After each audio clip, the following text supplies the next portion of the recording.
Thank you. Thank you. Thank you very much. Thank you. Thank you. Thanks for tuning in.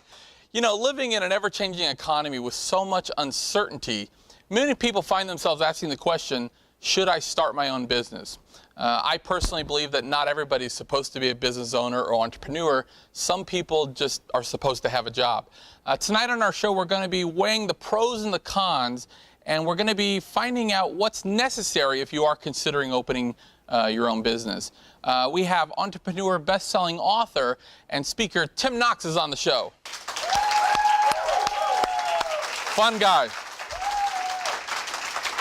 Many people say he's a cross between Donald Trump and Jeff Foxworthy, and when you hear him, you're gonna see why.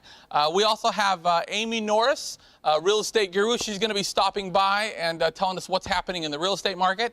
Amy Norris. And we'll also be joined by my dear friend Margot Bush as co-host. Don't go anywhere. If you're thinking about starting your own business, you won't want to miss this episode. Stick with us. We'll be right back. Thank you. Thank you. Welcome. Welcome. I'm joined by my dear friend Margot Bush. Margot, how are you? I'm good. How are you doing? I'm doing super fantastic. I am It's really. good to see you again. It's good to see you too. I dig your hair. You're sporting a new I hair. did. I did. And can you see the red? And I see the white. And I put up a few highlights. It looks good. Thanks. Thanks. How long did it take, realistically? 3 hours. But Don't make me talk about time, man. Well, it's great to see you. I feel like I did just see you. I see you all the time, so. I know. Do you have anything to talk about? I do, because I'm really excited about the show tonight, because you're actually talking about business, and you know, I own a business. Well, you know, Margot, a lot of times we talk a lot about entrepreneurialism, but as some, you know, we'll have celebrities and entertainment on as well, and everybody always says, like, when you're talking to entrepreneurs, the show's so good. I don't know what they say when we aren't talking entrepreneurial, but that's where that's what I like. So. Well, it's because, I mean, the truth is you're really good at talking about. Well, thank you. Business and coaching actually, businesses. Our guest is kind of both, because he actually has a background in entertainment also, but successful entrepreneur, so I'm jazzed. So, I mean, businesses are hard. You know, it's hard to own a business, and it's hard to stay in it a long time. And you know, my story is that I didn't know anything about business when my husband died, and you taught me everything I know. And it's scary too when you first kind of get in the pool of doing your own thing. Nobody else is responsible except for you, and it's completely different. You know, I mean, I worked with my husband, but it's completely different, because it's not truly your responsibility until it is your responsibility, and then things change. You've got to start making the money. You've got to start paying all the employees. You've got to pay all the lights. You've got to do all the. And I think, wouldn't you agree, the hardest part is kind of asking for the money? Because there's so many good small business owners out there that are really good conversationalists. They know how to schmooze and talk to people. Well, I think it comes down to earning money. I think that's the number one thing that you taught me. Of course, our story is that I told you never to. I didn't want to have anything to do with sales, and so if you could teach me how to do business without sales, which was impossible. Crazy. And now, you know, I prefer it. And I think, you know, you have to learn as a business owner how to go out and get money, find money, you know, and ask for money, and provide a service good enough that somebody wants to give you their money and keep coming back, because they're your greatest asset. Well, I'm certainly jazzed to have Tim on the show. And before we get to Tim Knox, I wanted to bring up our dear friend Amy Norris to tell us what's going on in the real estate market. Give a warm welcome to Amy Norris. Hey, how are you? Good. Hey, how are you? Great to have you. Great to be here, as always. Now, I haven't seen in a while, and I know that, as mentioned, people are probably sick of hearing number one, but you're number one in the state. Also, you know, northern Georgia, Florida, all over the place. Thank you. But I know you don't take credit for everything. You always say that you have an amazing team. We have, yes, an amazing team. And what I'm also really proud of us on our team is that we also won the Quality Service Award. So quality. That is pretty Yay. amazing. Well, hey, That give is her a hand for that quality That service. is great. I have to say, somebody on your team sent me an email close to where I live now. There's a vacant lot. And, I mean, what I see, tell me if I'm wrong, I probably am, but properties are just, it's not like it was a few months ago. The temperature is really changing for buyers and sellers. It's definitely heating up. In fact, I have some news on that front. Let's have it. Turquoise has sold so many condos over at the Turquoise place that they've actually raised the prices $50,000 Wow. a unit, so that there is very few remaining units. Well, and you know, the Turquoise, those of you that haven't visited the lovely Gulf Coast, there's a Turquoise unit that it's phenomenal. There's nothing like it. It's you're an icon overlooking on the the beach. water. It's something in Southern Cal, let's say, would probably be $5 to $7 million, and absolutely I know that the last time I looked at them, they're very spacious. They were like 700 or 800,000, something like that. So 50,000 still is a complete bargain. Yeah, comparative to it. because they couldn't even build it for the same quality that you're getting. You know, it's glass, hurricane rated, It's unreal. fire and mold retarded, plus the luxury items, gas stoves, your own private hot tub. Yeah. Give us a call. We'll help you get into one. Yeah, right. And there's And what can I know that we mentioned things are changing for buyers and sellers. Yep. Do you have a quick piece of advice for us? Yes, a couple things. Number one, get ready because this area is exploding. Everybody's talking about the blue collar country project. It's a $200 million project coming in Foley, Alabama, which is just north of here. Yeah. And of course, it's on 500 acres. It's going to be 100,000 square feet of retail, hotel, RV. It'll have rides. They're calling it Six Flags meets Branson. Yep. Larry the Cable Guy is going to have a rib restaurant, I think, and Jeff Foxworthy is going to have a steakhouse. Yes. I met with that group, and as you mentioned, they're very famous for the comedy tour. Yes. But they actually were responsible for the Branson landing, and these are some very savvy guys. And I sat down with them a few weeks back, and they said out of any area they've looked at in the United States, the most profitability and the place where they can get the biggest draw, Foley, Alabama. It's a great location. Yeah. So only 15 minutes from the beach. And then, as far as buyers and sellers go, for my real estate advice, a lot of people don't know this, but if you're a seller in Florida, watch out for those contracts when your realtor goes to give you an offer, because pre-written into the contract it says that you as a seller are automatically going to pay up to 1.5% for repairs. Wow. And if that's an expensive condo or a high-dollar house, That can equate to quite a bit. yeah, and that's 1.5% for regular repairs, 1.5% for wood infestation or termites, and 1.5% for other things. So make sure they put a limit on it. Well, and I've talked to people all across the country. I've talked to some friends even in Southern Cal, and which really got hit by the economy, and they're saying things are turning there as well.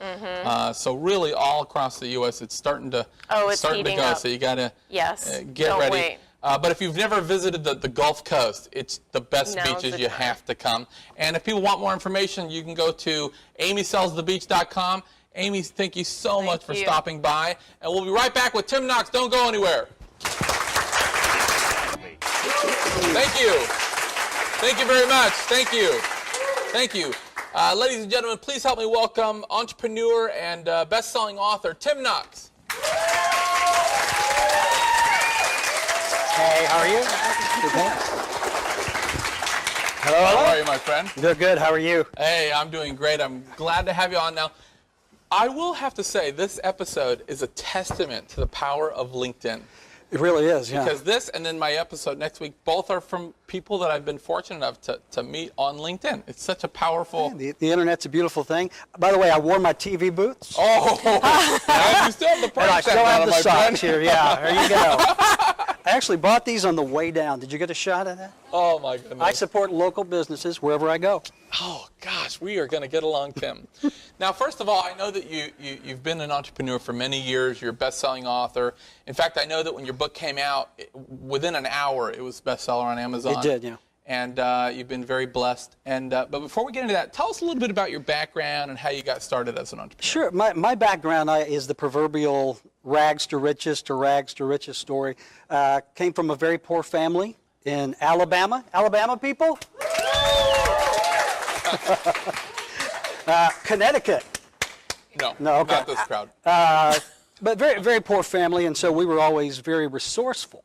I can remember having businesses when I was a little kid. My very first business, I would steal produce out of my dad's garden and sell it door to door. And I refer to that as the rabbit. Well, I did that only until he caught me. Yeah. And I refer to that as the time I took a beating in the produce business. Yeah. So, but just always very resourcewell. And, I thought you'd be like, Dad, take it easy on me. I'll give you half. my inventory was cut short. Let's put it that way. But yeah, come from very humble beginnings. Always been entrepreneurial. Kind of an odd fact. I have 2 brothers, a sister, and 8 cousins who are all entrepreneurs. Wow, so wow, yeah, out of poverty comes great things. Yeah. Well, and I know over the years you've helped you've started up personally many different companies, and but now in your life you're really working with others. You're helping them expound and kind of get their vision together and become entrepreneurs. What would you say when you sit down with a new entrepreneur? What's generally the first piece of advice you want to? It's a really good question. I do work with a lot of folks who think they want to be entrepreneurs. Yeah. And the first thing I always tell everybody is, well, you need to take a really good look in the mirror, because not everybody is cut out to be an entrepreneur. Yes. A lot of people think it will be very easy. I'll be rich by Friday. I do my own thing. I'll be my own boss, et cetera, et cetera. But there are certain characteristics that we entrepreneurs have. You knock us down, we get right back up. Yeah. If we lose everything, we start over. We persevere. And I have a lot of people say, well, I want to quit my 8-hour-a-day job. And I'm like, well, you realize you're going to go into a 16-hour-a-day business. Right. So you've got to really look inside and make sure it's something you want to do, because you're going to get up every day and do it. Yeah. So. And really, it's almost a lifestyle. It's really not really a job. And in the beginning, you're usually first one to arrive, last one to leave. You pay yourself last after everybody else. So a lot of times they see the be your own boss, come in when I want. They see the good side of it. But, hey, there's some real work involved. Well, there is. And if you're initially starting out, you're a one-man or a one-woman shop, you're going to do everything. It's not just sales and marketing. You're going to be cleaning the toilet. You're going to be putting the furniture together. You're going to be out there beating the bushes for business, and right. You've got to have the wherewithal to stick with it, because it's tough. And I know last night we were talking at dinner, and you did write a column for quite a while for Entrepreneur Magazine, and other things as well in writing, and also as I mentioned, best-selling author, entrepreneur, and speaker. And right. Both of us, we have a similar background. I know you did work with the Kauffman Foundation, helping write business plans and things. And as an investor, I've had so many people come and say, I need capital, or I have to, get a certain amount before I start my own business, right. or whatever. But you hear so many ideas where everybody thinks they have the winner of, like, you got to hear this. And some of them are really good ideas. Some of them, when you hear them, you're like, I don't understand what you're talking about. Right. We probably both have our stories, but what do you feel like how do you know if it's really a good idea, if you're getting ready to get started? And the other thing is, do you feel a responsibility to shoot them straight and be like, I don't get it, kid. It's not going to work? Oh, yeah, I do. When whether I'm teaching or consulting, if someone tells me a business idea, I'm legally obligated to give them my opinion. But you know how it is. Every entrepreneur falls in love with their idea. Yeah. It is their baby. They're emotionally compromised. Well, they are. It's their baby. And sometimes you have to say, hey, that's an ugly baby. Yeah. And it's hard to get them to convince them of that. But you have to be honest with them, because you don't want them to waste thousands of dollars, thousands of hours, lose their home. So, yeah, if it's a great idea, I'll tell you. If it's not a great idea, I'm going to tell you. I'm 100% with you. Now, let's talk a little bit about age. We've had entrepreneurs on, 14, 15 years old. In fact, we had an episode recently where it was a self-made millionaire at 16, and we've had, of course, others. But do you feel like age is really a factor when starting your own business? Well, it really isn't. One of the fastest growing segments of entrepreneurs are the seniors, the baby boomers, the guys my age, girls my age older. The only difference is when you start a business when you're younger, you may have a little more energy. Yeah, sure. You've got a lot more time. Yeah. You know, so if you do go into business and you lose everything, it's easier to build back up if you're 20 You got the time, yeah. than when you're 65. But as far as is age really relevant, I would go with age and wisdom any day over, you know, young and energetic. Unless it's a 16-year-old millionaire, then I'm on board. That's right. Yeah. And what about sex? Is that going to, do you think sex? I like sex very much. Well, okay, but in terms of business, do you feel like one is, you know, males have a, we always hear it's a man's world in Sure. business. Yeah. Do you feel like that's true, or both now? It really isn't. It was for many, many years, but the ladies are catching up. That's the right. truth. Amen, sister. That's right? true. Like, There you come go. on. Yeah, Yep. They're an army. if you look at the statistics, We are an army. Women are starting businesses 2 to 1 over men That's now. right.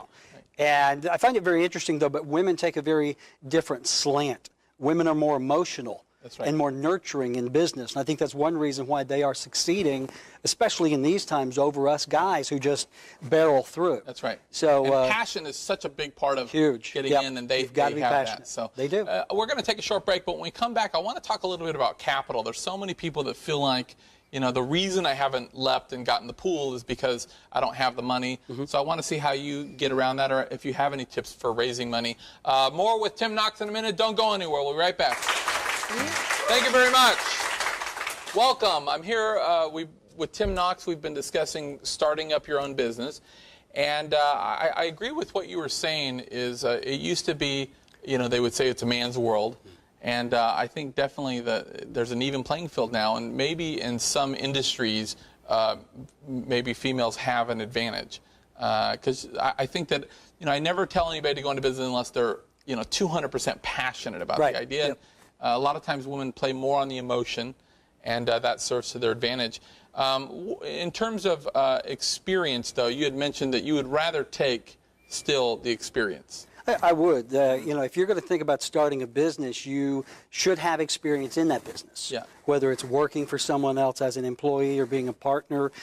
One of the mistakes a lot of entrepreneurs make is they try to start a business they know nothing about. Yeah, right. You know, just because you have feet does not qualify you to sell shoes. Yeah, sure. So experience in a business is always good, and you can get that experience working for someone else. Well, and what's amazing, too, is with today's world, I think you can get $1 million education for about $200 worth of books and online blogs and other things. But I will say, and I don't know if you'll agree or not, but I feel like there's so many people that have this great vision, they have this idea, and they don't know how they're going to do it. And they wait to even get started, they wait for all the how. And by the time they figure out the how, the world has changed so much, things, you know, technology has changed so much that they almost need a new how. So I think you do have to have experience somewhat in the field you're contemplating starting a business, but don't wait to collect all of it. If you got 20% figured out, get in, get started, and the rest will come. Yeah, I agree. If you wait until the perfect time, there's no such thing. Yeah. But you know, a good year in, you're right. You can do a lot of study on the internet now. Yeah. I mean, you can get an MBA online in a week, and you know, put that practical experience to good use. I know a guy. Yeah. $600. Yeah. But now let's talk a little bit about capital, because they always say the #1 reason why small businesses go out of business is lack of capital. And I don't know if I totally agree, because I've seen so many that maybe initially they had the right amount of capital, but because of the way those funds were allocated, or maybe unforeseen occurrences due to poor planning, then they ran out and they thought, well, we need more. And but I do know that it is an issue when you're starting your own business.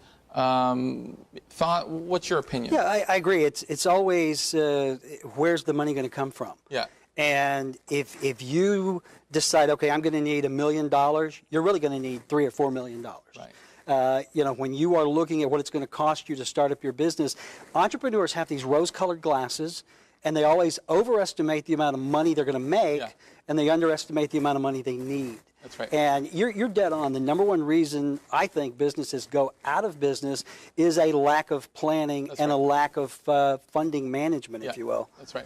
Well, and I've seen so many companies start off on little more than, you know, sweat equity. Sure. And they've made goes of it. And also, as you know, when you're dealing with a bank, they want credit and maybe collateral and, you know, all these factors. But a lot of times, your vision, it couldn't be launched by a bank anyways, because there's a cap on what they'll lend. Right. So you have to go outside to venture capitalists or maybe angel investors. And what many people don't realize is a lot of times dealing with those, they're not so concerned about credit or how old you are or whatever. They really base it on, you know, the idea, how strong is the idea, how good's the plan, as you mentioned, and then the risk-reward ratio. Yeah, I think every investor, at least myself, probably you, investors that I know, they don't really invest in the business so much as they invest in the entrepreneur. Right. So you got to have a great plan, you've got to have a great idea, but you've got to be passionate, and they've got to believe that you can execute, or they're not going to write you a check. Right. And banks are not loaning money now. No. Sorry. And what I've noticed is when banks get a little tighter, sometimes angel investors and venture capitalists are a little bit more aggressive. And then when that flips and banks are a little looser, they might be a little bit more cautious. Right. But definitely there is money to be had out there, even in today's temperature. Well, there is. I mean, there are a lot of different ways you can come up with money for your business. I'm a big fan of equity line of credit in your house. I've mortgaged my house so many times the roof shakes, literally. But that's easy money to get. You know, banks are not lending so much, and even if they are, you're going to have to put your name, your personal name on collateral. So it's not as easy as it used to be, but there is money out there. There is. And real quick, you know, there's always been this debate about, is it better to start your own business and go through all the angst and pains and the growing, or to just figure out a way to get the capital to buy an existing business, which actually comes with its own set of headaches as well. But there is pros and cons to each. What's your thought? Well, there are. It strictly depends on you. Do you have an idea that you want to start from scratch and grow it? Or if there's a business, a good ongoing business, or maybe if it's a business in trouble that you can turn around. You've already got things in place. It's a great way to get there quickly. You know, what you may have to start up and spend years building, you may be able to buy something and immediately go in. Absolutely right. And real quick, Tim, for the viewer out there that's you know, contemplating starting their own business, or maybe they've been laid off and they're saying, you know what, I think it's time. I want to pursue that vision and get in the pool and become an entrepreneur. Do you have any advice to our viewers out there? I do. In this economy especially, a lot of people are out of work, losing their jobs, and an alternative is always, should I start a business? Right. You know, after you're laid off, out of work, is usually not the best time, but it is a time of opportunity. So just make sure business is really right for you and your idea is good, and go for it. And real quick, I want to mention the book. Read the book. Everything I know about business, I learned from my mama. And I have to tell you, this book is hilarious. Thank you. And I know you do have a background as a comedian as well, so you see a lot of that Foxworthy type humor in it. But really powerful business lessons, real meat and potatoes in here. And I recommend the book, available everywhere. But if people want more information, where can they go? Just go to the website, timknox.com, and a lot of content there, a lot of videos, and you can buy the book. Tim Knox, everybody. Thank you so much, Tim. Appreciate it, man. That's our show. We're out of time. I want to give a special thanks to Margot Bush and also Amy North for stopping by. And don't forget to get involved in your local community and be forgiving of others. Good night, everybody.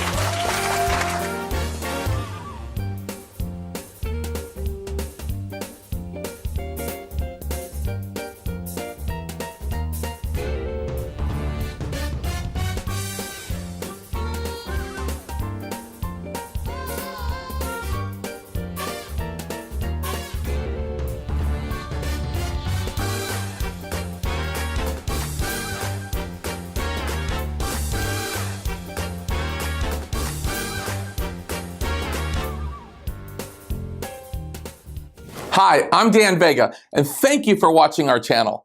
I want to take a second to tell you about a resource that's helping thousands of people across the country, Blue University. Blue University is the premier online business school for entrepreneurs and business leaders. You know, if you find yourself in a day-to-day grind where you've lost your joy, or you're just tired of struggling, then check out blue.university. That's BLU.university. I can promise that you receive nothing short of a multi-million-dollar education. And if you want a completely different life in 3 to 6 months and a way to create wealth in 5 years or less, then again, check it out. That's BLU.university. Find out why blue is the new color of success. Also, make sure to subscribe to this channel or to give us a good rating, but that's only if you see value. And when you do receive value, make sure to share it with someone else. Thank you very much, and we'll see you next time.